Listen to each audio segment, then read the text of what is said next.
he came in and he played well. He was one of the better players I thought played. So you think that there's a lot of positives you can take from this game moving forward?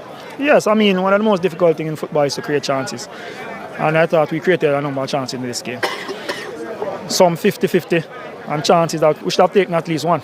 We had one in the second half where the goalkeeper made an excellent save. Credit to him and credit to the Mourning team. They played well, but there are positives, and we'll continue to work. Thank you very much, Coach. You're welcome. All right, so Darren Denai, the man of the match. They meet again. It's Kingston versus St. James. Montego Bay United, the hunted, invade the jungle. The hunters, Arnott Gardens, are ready to pounce. The junglists look to settle the score after Mobay took round 1. Monday match night is Appointment TV. The date, Monday, January 13. The time, 7:45 p.m. The venue, Anthony Spaulding Sports Complex. CVM TV is the place to be. Monday match night, powered by Sunshine Snacks and ABC Electrical. Where the difference is made. Where titles are decided. Where respect is earned. Excel here and you could go down in history.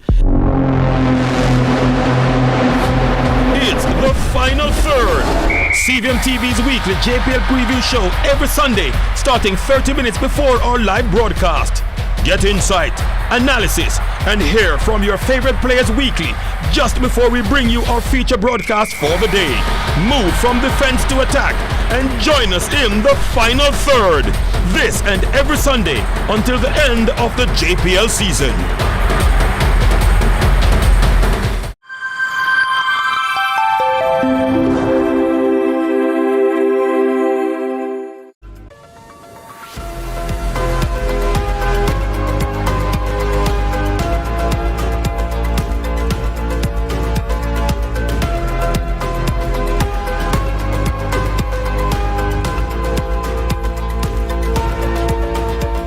It's Monday, January 13, 2025.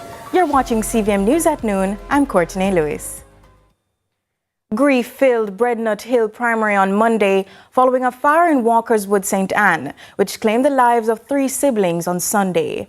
The children, identified as 2-year-old Tavarno Mattis, 3-year-old Tashawani Mattis, and 7-year-old Tashana Mattis, are deeply mourned.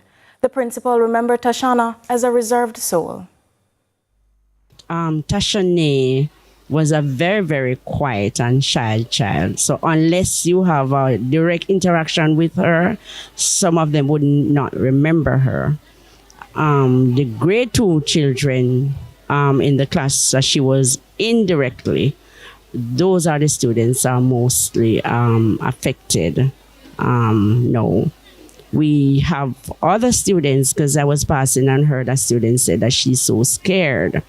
And when I stopped to ask why she's scared, she's talking about the fires that have been happening.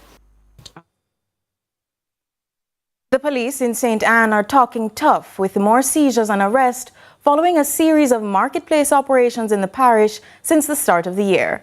Commanding officers, Senior Superintendent Dwight Powell, had pointed messages for crime producers and citizens engaging in violent activities.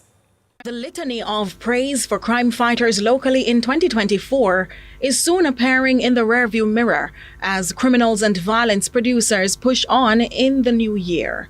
But the commanding officer in the Garden Parish of St. Anne, Senior Superintendent of Police Dwight Powell, notes the need for targeted marketplace operations amid the push for greater reductions. Last year, the division did a very tremendous job in terms of overall 14% reduction in major crime. We had 35.4% reduction in murders last year. The unfortunate thing is that since the start of this year, we are seeing the commission of 2 murders. Why we are at Brownstone last year, the 12th of December, there was a very unfortunate situation where a man was stabbed and killed right in this area. And so we are here just to start the ball rolling for this year. So this is our second major initiative affecting the Market District. Only a week prior, his team visited the Ocherius market space where their efforts proved necessary. This time around, their haul included. This afternoon, we have effected some 10 arrests. We are still on the operation. And the arrests that we have effected are for offensive weapon, illegal possession of drugs, as also and custom good. We have also arrested some 3 persons so far for breach for the law reform or lottery scamming. And so we are pushing very hard to ensure that St. Ann remain a very safe place for this year. So we are using the opportunity to encourage the citizens of St. Ann that the police force that you have here, we are committed to the task of murder containment. The officer reminds civilians that despite their best efforts, there needs to be better conflict resolution in society. He also had a message for criminals seeking refuge in the parish. Wherever you are in St. Ann, rest assured that we'll be coming after you. And so there is absolutely no safe haven in this parish for any criminal element. And so we are building our partnership with our communities, and together from the law enforcement arm, we will be effecting those changes that is required. Nika Lewis, CVM News.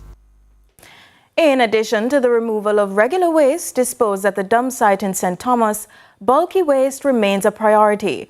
Regional Operations Manager for the MPM Waste Management Limited, Dramaine Jones, tells us more. We typically look in terms of some of the areas that we traverse, where there will be old fridges, stoves, washing machines, and so on. Whenever we realize there's a need for a tipper truck, we send in a tipper truck to collect these areas. So they're temporarily stored at the church corner side until we remove them to Kingston. So we may collect 3 or 4 loads within the St. Thomas area, store them at church corner, and then remove them into Kingston. So it's also, and it can also be triggered if councillors have areas where there are particular needs in terms of bulk waste collection. They can advise us and we can. A call to more action was the reminder from the Minister of Finance and Public Service to awardees and attendees at the Government of Jamaica's Service Excellence Conference and Award Ceremony. The event, themed Elevating Service Above and Beyond, is not merely a celebration. Minister Fiscal Williams said, pointing to the fact that the public sector touches all Jamaicans from birth to death and in between, wherever they are. Elevating Jamaica's global presence comes with excellence in service. Service excellence is a demonstration to the world of who we are as a nation. For investors, it signals reliability, efficiency, and transparency. It says Jamaica is ready to do business and welcomes you with systems that work and people who care. Excellent service reinforces our diaspora's connection to home. It assures them that no matter how far they roam, Jamaica is always within reach, ready to support, celebrate, and partner with them. And continuing with finance, the Minister of Finance and Public Service, Fiscal Williams, aims to maintain a balance between reducing the country's debt while continuing with development of infrastructure. We will continue to balance the way that we have been doing, remaining fiscally prudent, while at the same time continuing on the path of debt reduction. We are committed to getting to that 60% debt to GDP. Yes, it is me. It's a lot of it. You're a financial person, yes. So when I say to you a lot of it is already baked in, it's there, right? Correct. We have to move on that path to get to that 60% by fiscal 27-28. While police in St. James are celebrating a reduction in crime rates, they're pushing for better results in 2025. Head of St. James Police Superintendent Aaron Samuels says the focus is to reduce murders to less than 100 through greater community participation. We made some very interesting gains in crime reductions in the St. James Division. We ended the year with 63 less murders, basically completing at 125 compared to 186 last year, which is a 33.5% reduction in murders. It's of no way a comfort to us because we still completed the year as having the most murders for the entire country, albeit that our reduction in terms of number figure was the highest recorded for all the divisions across the country. We, however, have indicated that we will push forward this year to really see if we can bring the murder figure below 100. In fact, it's our intention to do that based on the trajectory and what we are putting in place. And we believe that with the help and the partnership with the stakeholders, councils, other stakeholders, the strategies that we put in place within the communities, we believe that working together, we can achieve this. And with that, we take a quick break. More when we return.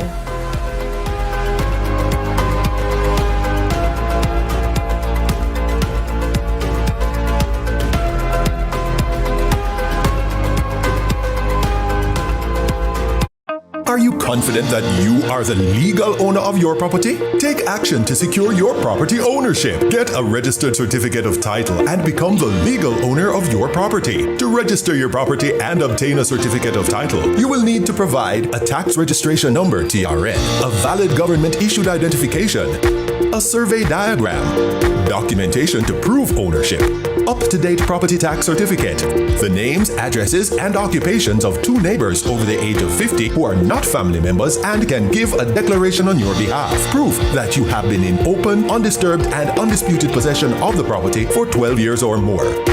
For further information on registering your property and obtaining a certificate of title, contact the National Land Agency at 876-750-5263 or 876-946-5263. Email asknla@nla.gov.jm or message us at WhatsApp at 876-418-5089. The National Land Agency. One agency, one goal to serve you better.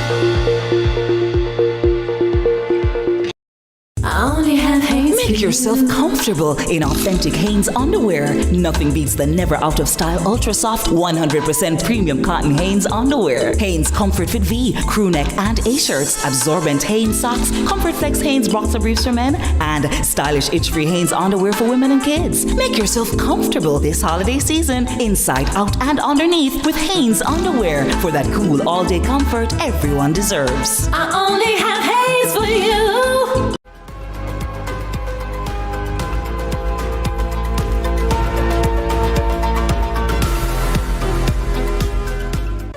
Welcome back. It's time for our discussion segment. Jamaica continues to face challenges in strengthening its public health workforce. The Ministry of Health and Wellness is taking significant steps to address these issues. One of the key initiatives is the upcoming Career Expo and Employment Fair, set to take place on January 22 and 23 at the University of the West Indies Mona campus. Joining us now to discuss the initiative is the Minister of Health and Wellness, Dr. Christopher Tufton. Welcome, Dr. Tufton. Hi, how are you? I'm well, thank you. So, Minister, what can you tell us about the upcoming Career Expo and Employment Fair?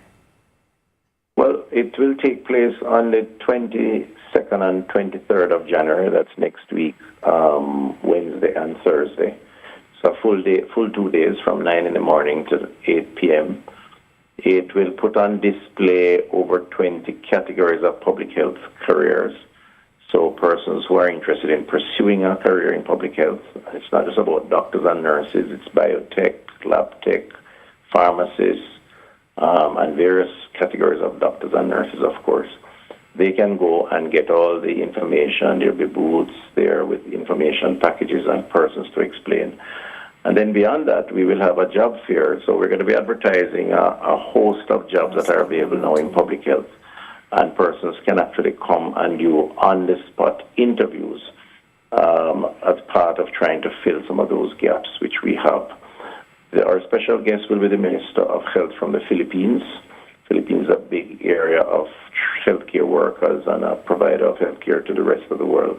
And we're going to be signing an MOU with him on some collaboration. We'll hear more about that later. But for now, it's really encouraging as many Jamaicans as possible to come out on the 22nd and 23rd to the University of the West Indies at the Old Library. A big tent will be there also, where we'll have this 2 full days, some entertainment and so on too, but more importantly, the health portfolio, career options on display, and the jobs that are available in public health currently. Great things are in store, and we are excited. So how exactly, or how will the health fair and the career expo really address the challenges of human resource shortages in the public sector? And what are the critical areas of need? Well, first of all, it creates awareness. So, a lot of people think that public health is just about doctors and nurses, but it's not. There's a whole host of other specialties that go into making a hospital work or a health center work, or the policies that support healthcare. And I think that kind of narrative is important. Second, and we're targeting the sixth formers of the high schools. They've all been contacted, collaboration with the Ministry of Education, so they will come in like any other big expo that we have to support their career choices. So that is very important for us. The other important point is that we have to now populate through the expansion of our health services as we reform primary health care and secondary health care and adding more doctors and nurses. We need to get more Jamaicans to look at those options as career choices. And so the Barwin Scholarship will be on display too, where people can actually sign up for scholarships, those who are going into study. And hopefully we'll get more people making a commitment to public health.